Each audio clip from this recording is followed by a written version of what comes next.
regulations are coming in hard, then we can't say this won't actually happen. Even though it looks like a sarcasm, the current relationship with United States and China may also play a role in this one. And IMF pointing towards a once in a century change which is greener, sustainable, and resilient. So that kind of points back towards this one. So this really can be a concern. The energy consumption can be a concern there, that's for sure. For those who care about energy consumption, that really is an issue. And with these, the changes in the economy due to the fear of the next wave of health crisis may impact the entire crypto sphere as well, along with the stock markets.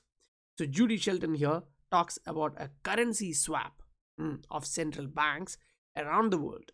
If you remember, we went through that IMF presentation previously in which they discuss about the currency swaps and how the currency swap lines work, how it moves from the Fed to different central banks around the world, and what type of change IMF was actually suggesting. So if that's coming in, then Fed will still provide dollar liquidity, but through a digital channel. So we can't actually neglect that.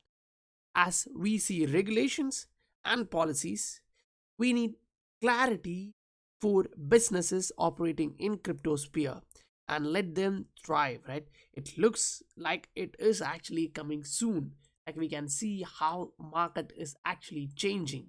And at the same time, if we look at the charts, you can actually see that they are kind of pointing these multiple points, or any type of analysis with long-term view is actually currently giving you a story. If you can understand that, that may give you an opportunity. Welcome to the Scientific Investor family, where we discuss crypto and science behind investing regularly.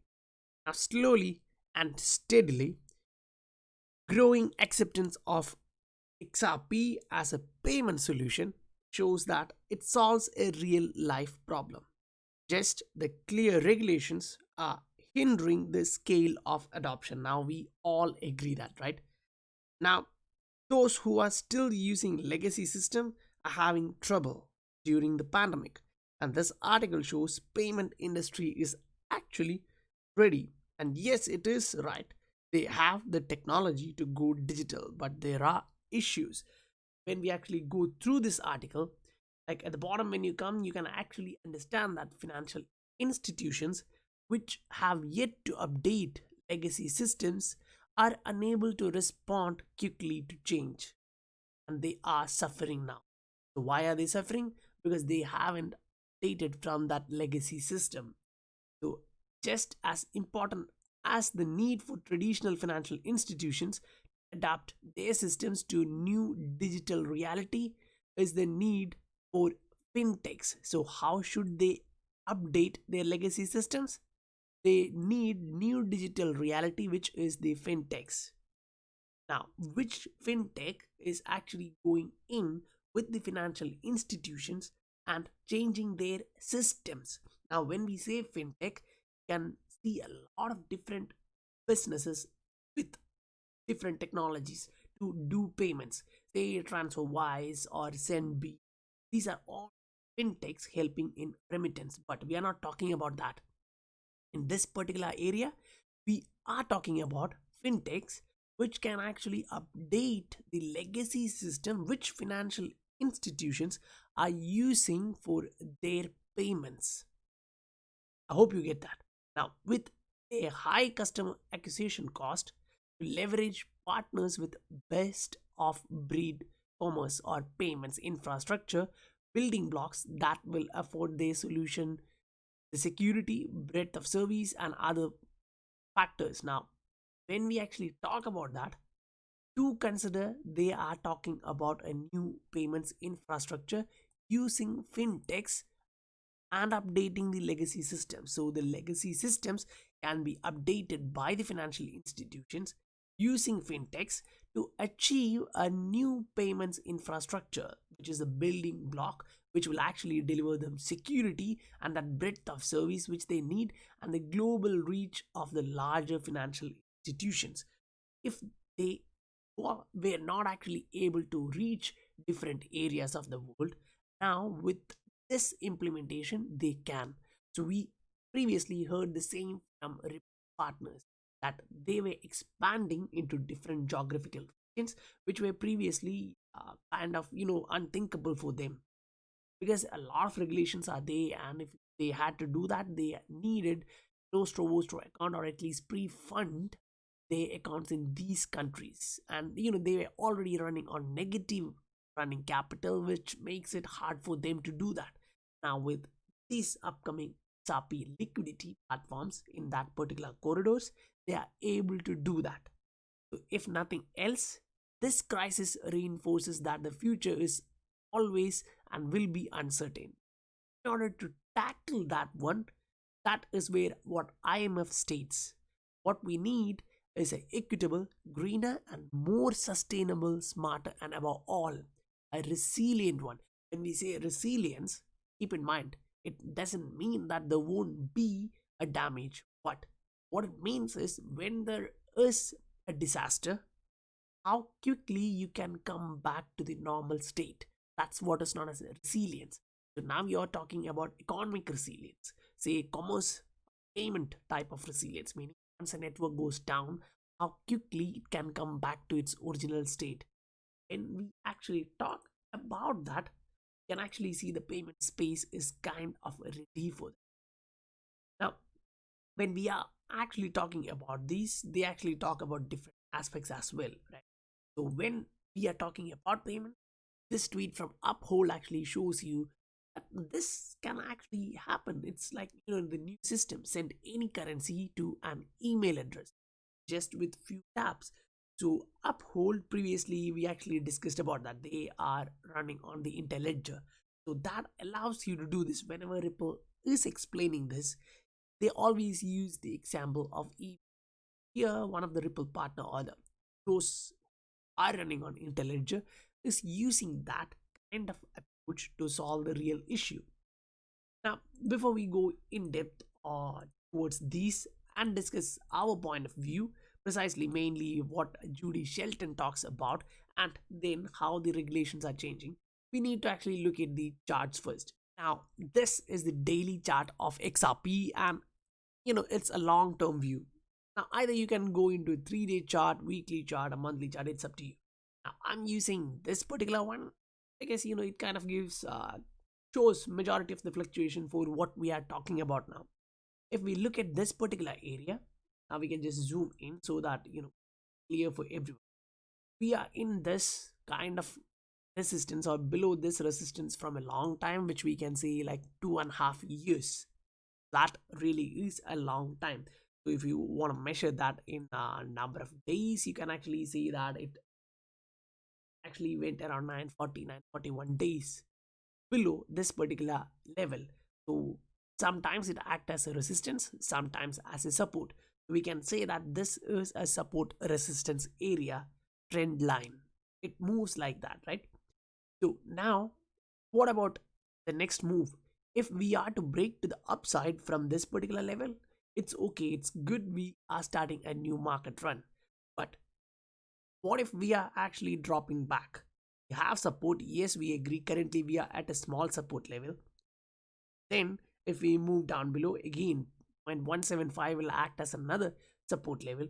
But what if we can't hold that area and this one too, 0.17 to 0.16 area?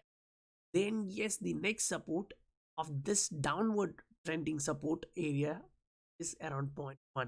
Now we actually zoom a bit out and look previous resistance, which can actually act as a support now, it's also around 0.06, and the previous support here is around 0.11, and that was actually validated in this cycle too, right?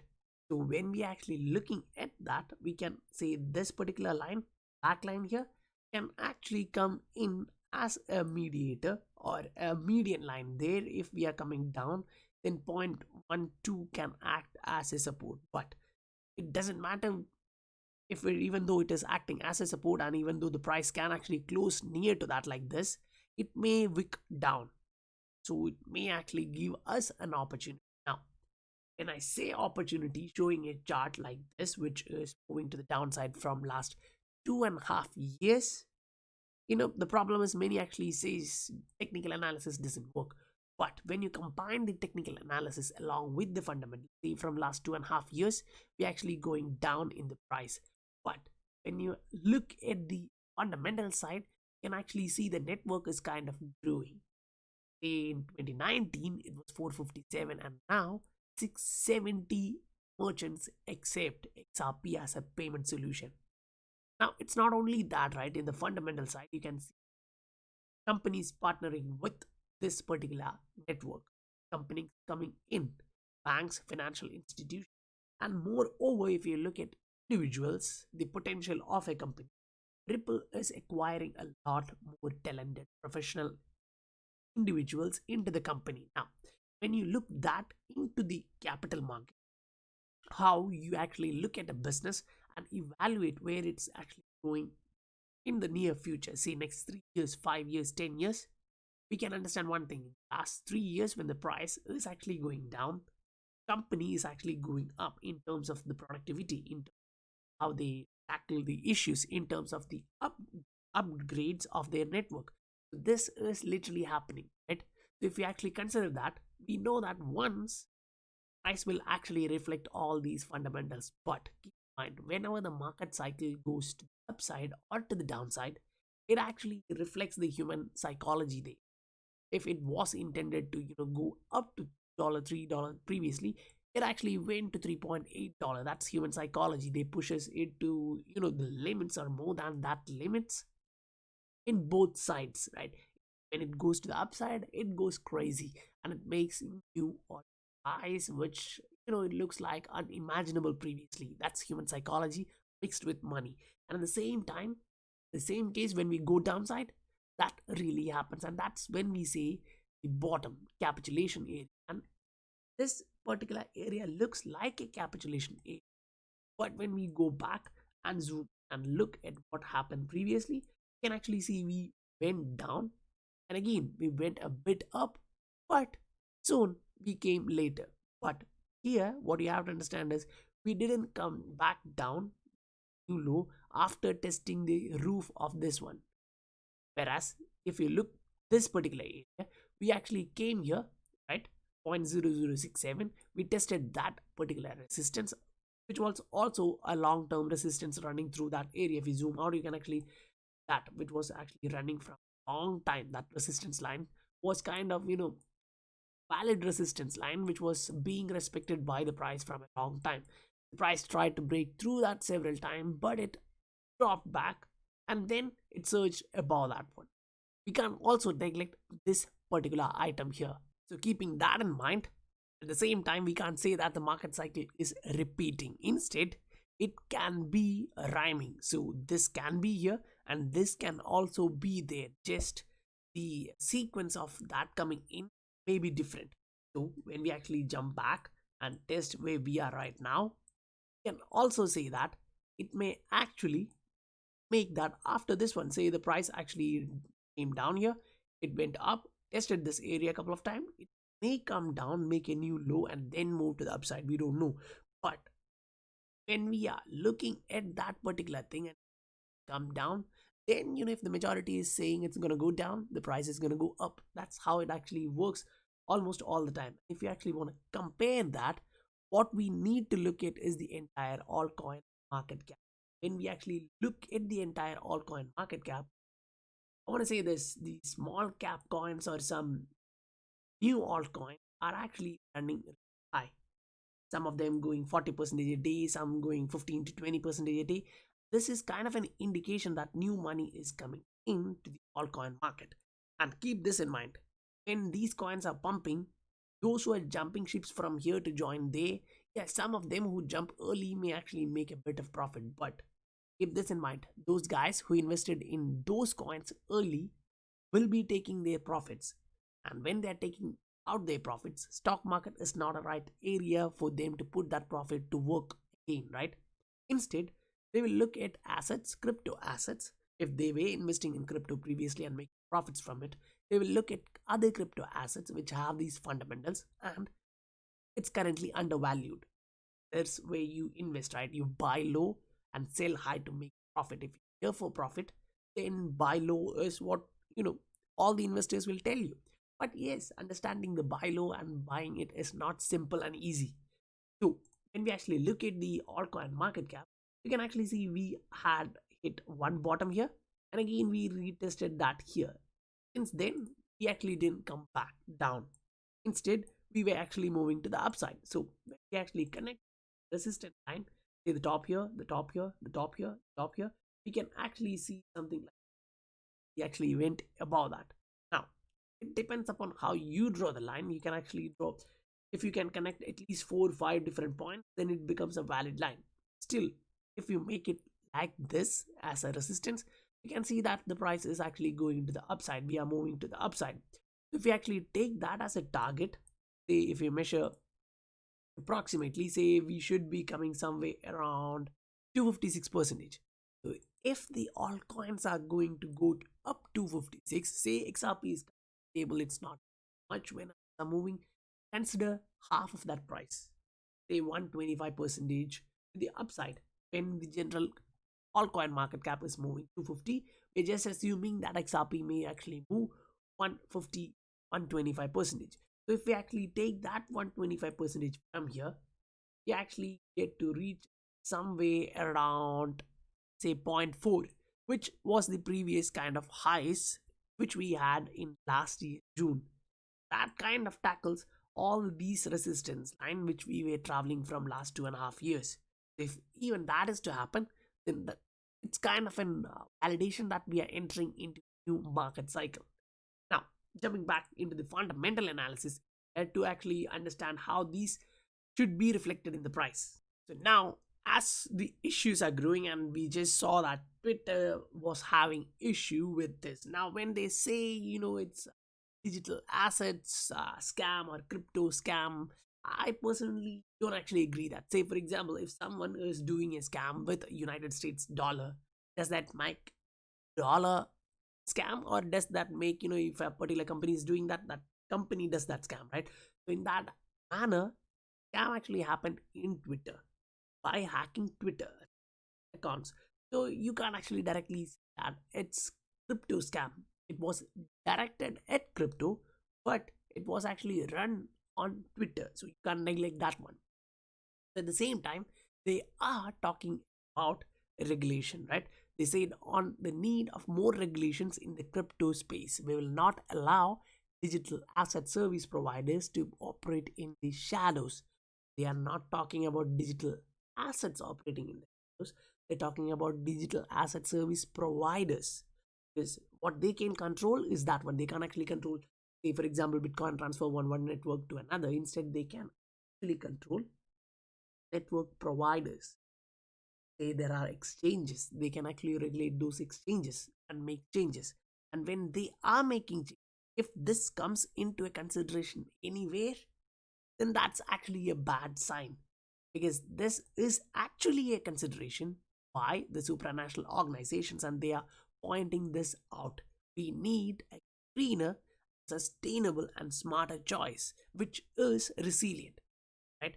Say you have a huge mining power in China for Ether and BTC. If there is a disaster in China and say these mining stations are going out, setting up a similar mining stations in different nations will actually take time.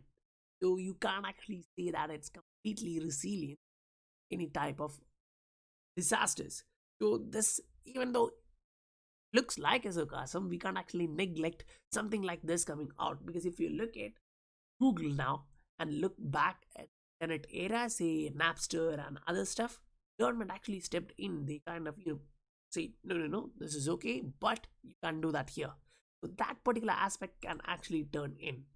And this one from Judy Shelton, when she talks about $13 trillion liabilities of non-US banks, it currently looks like a huge amount.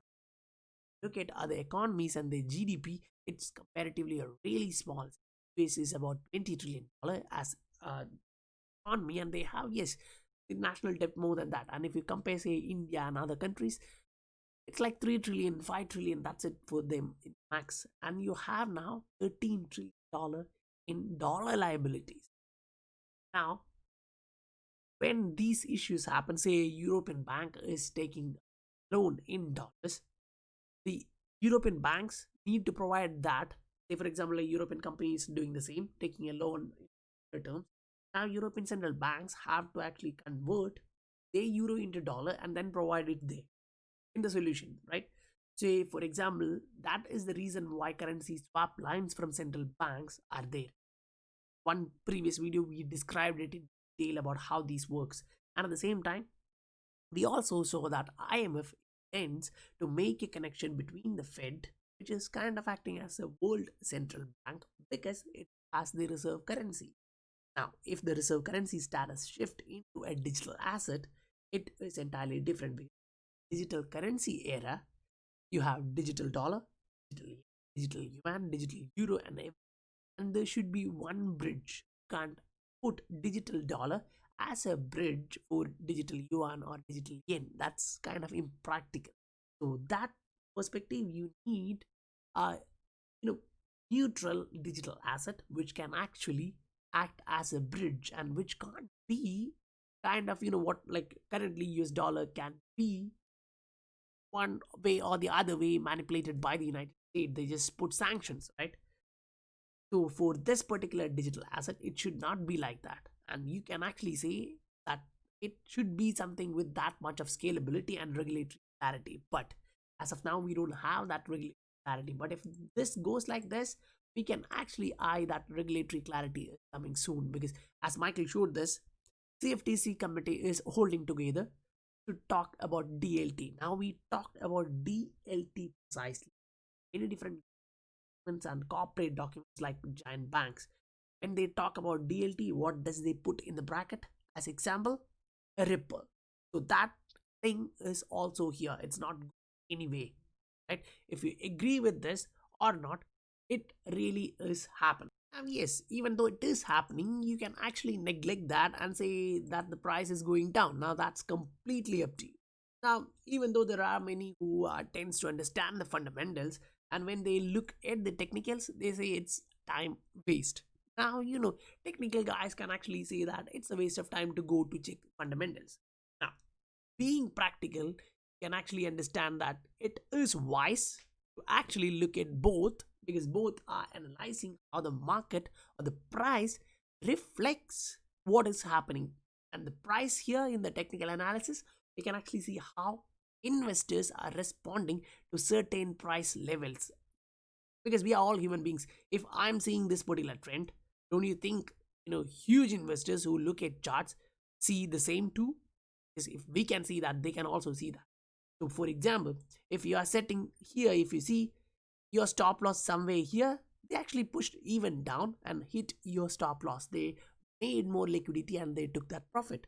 In the same manner, it is possible we are expecting it to go down, but it may just pump to the upside. So these are just my considerations. So I hope you guys actually enjoyed the video, and if you enjoyed, please do support the channel, hit that like button. If you are new here, do support the channel by hitting that subscribe button. I'll meet you guys on the next video. Bye for now.